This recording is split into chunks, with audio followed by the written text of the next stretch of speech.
వదలని విక్రమార్కుడు చెట్టు వద్దకు తిరిగి వెళ్లి చెట్టుపై నుంచి శవాన్ని దించి భుజాన వేసుకుని ఎప్పటిలాగే మౌనంగా శ్మశానం కేసి నడవసాగాడు.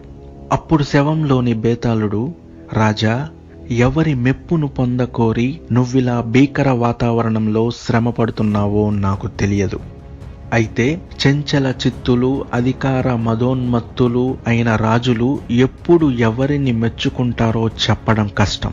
నీతిశాస్త్ర కోవిదుడు, రాజనీతివేత్త అని పేరుగాంచిన సుధర్ముడనే రాజు ప్రాణాలకు తెగించి పోరాడిన సేనాధిపతిని ఉదాసీనపరిచి అనామకుడైనటువంటి ఒక వంటవాణ్ణి తెగమెచ్చుకున్న వింత ఉదంతం చెబుతాను. శ్రమ తెలియకుండా విను అంటూ ఇలా చెప్పసాగాడు.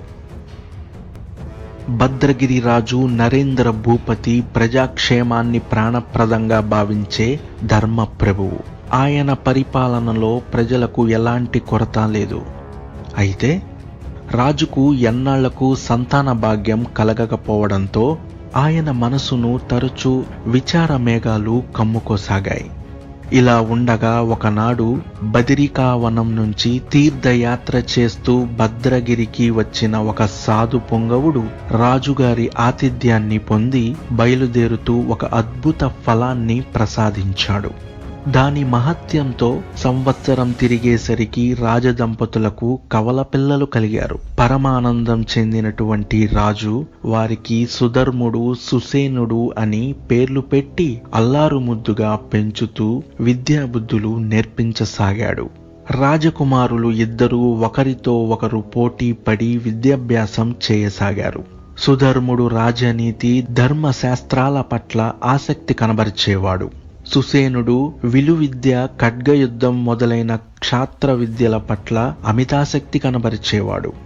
ఏటా విజయదశమి సందర్భంగా జరిగే క్షాత్ర విద్యల ప్రదర్శనలప్పుడు సుసేనుడు అందరికన్నా ముందుండేవాడు. అన్నదమ్ముల ద్వంద్వ యుద్ధ ప్రదర్శనలో సుధర్ముడు తమ్ముణ్ణి ఓడించడం భావ్యం కాదని, అతడికి ఏమాత్రం గాయం తగలకూడదని జాగ్రత్త పడేవాడు.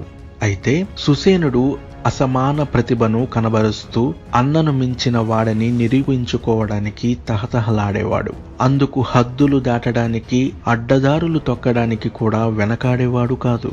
సుసేనుడి ధోరణి మహారాజుకు అసంతృప్తిని, ఆందోళనను కలిగించేది. అది జ్ఞాపకం వచ్చినప్పుడల్లా ఏదో కీడు శంకిస్తూ రాజగురువు వద్ద తన ఆవేదనను వెలిబుచ్చేవాడు. అయినా రాజగురువు యువరక్తం కదా, అలాగే ఉంటుంది. పెరిగే కొద్దీ పరిపక్వత వచ్చి సర్వం సర్దుకుంటుంది, విచారించకండి మహారాజా అని ఓదార్చేవాడు. యుక్త వయస్కులయ్యాక సుధర్ముడికి వజ్రగిరి రాజకుమార్తెతోనూ, సుసేనుడికి రత్నగిరి రాజకుమార్తెతోనూ ఘనంగా వివాహాలు జరిగాయి. ఆ తరువాత కొన్నాళ్లకు సుధర్ముడికి రాజ్య సింహాసనం అప్పగించి తాను వనప్రస్థానికి వెళ్లాలని నిర్ణయించి మహారాజు అందుకు కావలసిన ఏర్పాట్లు చేయడంలో నిమగ్నమయ్యాడు. ఆ సమయంలో భార్య సమేతంగా రత్నగిరిలోని కొన్ని రోజులు గడిపి వచ్చిన సుసేనుడు ఒకనాడు రాజగురువును ఏకాంతంలో కలుసుకొని, గురువర్యులకు ఒక విన్నపం. క్షాత్ర విద్యలలో సుధర్ముడి కన్నా నేను మేటినన్న విషయం మీకు తెలియనిది కాదు. అలాంటప్పుడు రాజ్య సింహాసనం నాకు చెందడమే న్యాయం కదా అన్నాడు. ఆ మాటకు ఉలిక్కిపడ్డ రాజగురువు, అదెలా సాధ్యం సుసేనా? రాజ్య సింహాసనం జ్యేష్ఠ కుమారుడికి చెందడమే సంప్రదాయం. రాజనీతి కోవిదుడైన జ్యేష్ఠ కుమారుడు సుధర్ముడు, అతడే సింహాసనానికి తగిన వారసుడు అన్నాడు. మేము కవలలమే కదా, కొన్ని క్షణాల ముందుగా పుట్టినంత మాత్రాన జ్యేష్ఠుడైపోతాడా? రాజనీతి కోవిదుడు, ధర్మశాస్త్ర పారంగతుడు, అమాత్యుడిగానో ప్రధాన సలహాదారుడిగానో ఉండతగిన వాడన్న సంగతి మీకు తెలియనిదా? మీ మాట అంటే మహారాజుకు మహాగౌరవం. అందుకే నా మనసులోని మాటను మీ ద్వారా ఆయనకు విన్నవించదలిచాను అన్నాడు సుసేనుడు. స్వార్థం కోసం సత్సంప్రదాయాల హద్దులు దాటి ప్రవర్తించడం ఏమాత్రం అభిలషణీయం కాదు. నిమిషాలే కాదు, క్షణాల తేడా అయినప్పటికీ జ్యేష్ఠుడే కదా. అధికారం కోసం దాన్ని అంగీకరించకపోవటం అనర్థదాయకమే అవుతుంది. పగలన్నిటిలోకి అన్నదమ్ముల పగ మహాభయంకరమైనది. నీ రాజ్యకాంక్షను చిగురులోనే చిదిమివేయడమే శ్రేయస్కరం.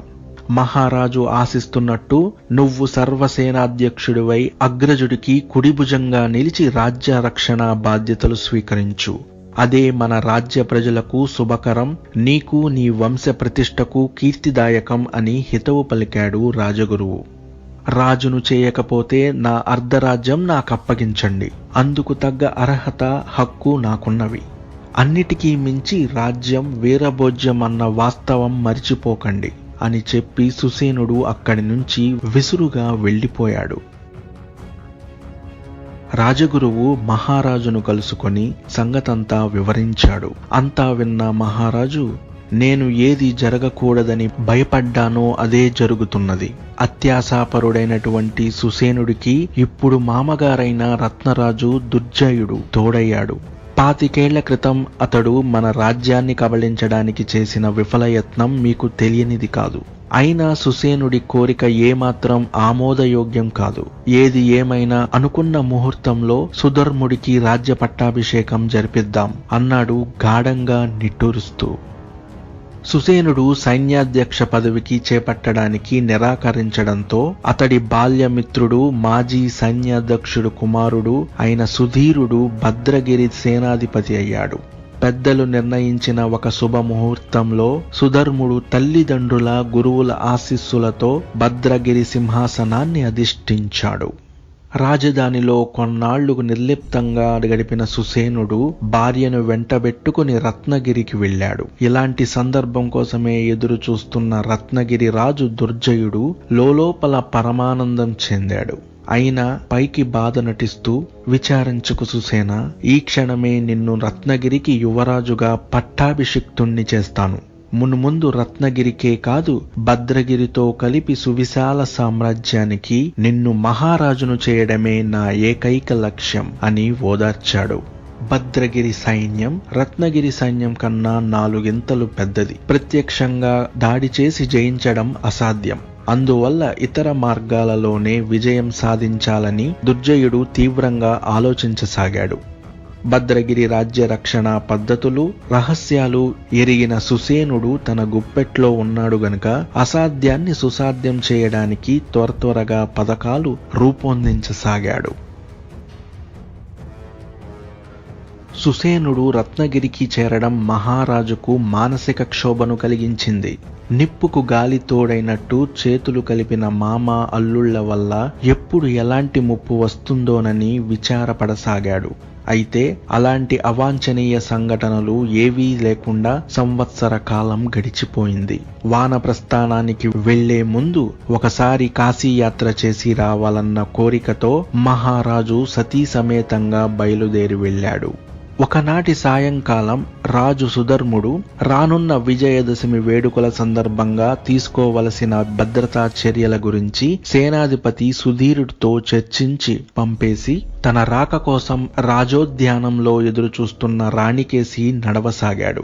ఉన్నట్టుండి రాజభవనంలో హాహాకారాలు చెలరేగాయి. సుధీరుడు వెనుదిరిగి చూసి ఏం జరుగుతున్నది తెలుసుకునేసరికే అతని మీదకి కత్తి దూసి ఉరుకుతున్న భటుడొకణ్ణి అడ్డుకోవడానికి పరిగెత్తుకు వచ్చిన సుధీరుడి కుడి భుజం తెగి అలాగే కుప్పకూలిపోయాడు. అతన్ని గాయపరిచిన వాడు వెనుదిరిగి పారిపోయాడు. హఠాత్తుగా జరిగిన ముట్టడిలో పలువురి కాపలా భటుల తలలు తెగిపడ్డాయి. మరికొందరి కాళ్ళు చేతులు పోగొట్టుకున్నారు. నిశ్చేష్టుడైనటువంటి రాజు దృష్టి అంతఃపుర స్త్రీల ఆర్తనాదాల మీదకి మళ్ళింది. వంటవాళ్లు, నౌకర్లు కొందరు స్త్రీల చుట్టూ రక్షణా వలయంగా నిలబడ్డారు. ప్రధాన వంటవాడు వల్లవుడు వంటగదిలోని పెద్ద కత్తిని అందుకుని వచ్చిన వారిని వచ్చినట్టు తెగటార్చసాగాడు. మరికొంతసేపటికి సైనిక భటులు రావడంతో సద్దుమణిగి రాజభవనంలో శ్మశాన నిశ్శబ్దం అలుముకున్నది. మహారాజు లేని సమయం చూసి సుధర్ముణ్ణి హతమార్చి భద్రగిరిని వశపరుచుకోవాలని కొందరు భటులతో మారువేషంలో భద్రగిరిలో ప్రవేశించిన రత్నగిరి రాజు దుర్జయుడు సుసేనుల దుష్ట పథకం విఫలమైంది. తిరుగు ప్రయాణంలో ఒక నదిని దాటుతూ పడవ గల్లంతు కావడంతో సుసేనుడు ఉధృతమైన ప్రవాహంలో మునిగి కొట్టుకుపోయాడు. తీర్థయాత్రలకు వెళ్లి తిరిగి వచ్చిన మహారాజు సమక్షంలో ఆ ఏటి విజయదశమి వేడుకలు ఎప్పటిలాగే జరిగాయి. పోటీలలో గెలుపొందిన వీర యువకులకు బహుమతులు అందించిన రాజు సుధర్ముడు పోటీలలో పాల్గొని తమ ప్రతిభను ప్రదర్శించిన యువకులందరికీ అభినందనలు.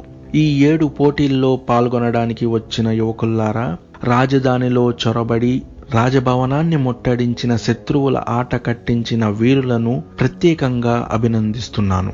ముఖ్యంగా అంతఃపుర స్త్రీలను కాపాడడంలో అత్యంత ప్రతిభను, అద్భుతమైన సమయస్ఫూర్తిని ప్రదర్శించిన వల్లవుణ్ణి హృదయపూర్వకంగా అభినందిస్తూ అతన్ని దళనాయకుడిగా నియమిస్తున్నాను అన్నాడు.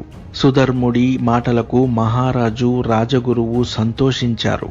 అయితే అక్కడే కూర్చున్న సుధీరుడి ముఖం వివర్ణమైంది. బేతాళుడు ఈ కథ చెప్పి,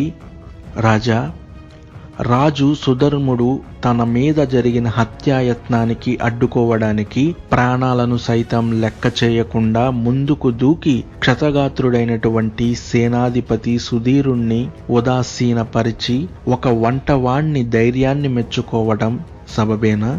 అంతఃపుర స్త్రీలతో పాటు రాణి క్షేమానికి దోహదపడటం వల్లే వంటవాడి ధైర్యాన్ని రాజు ప్రత్యేకంగా అభినందించి వాణ్ణి దళనాయకుడి పదవితో సత్కరించడా? రాజనీతి కోవిదుడుగా పేరుగాంచిన సుధర్ముడు ఎందుకు ఇలా చేశాడు? వృద్ధరాజు, రాజగురువు సంతోషించడానికి గల కారణం ఏమిటి?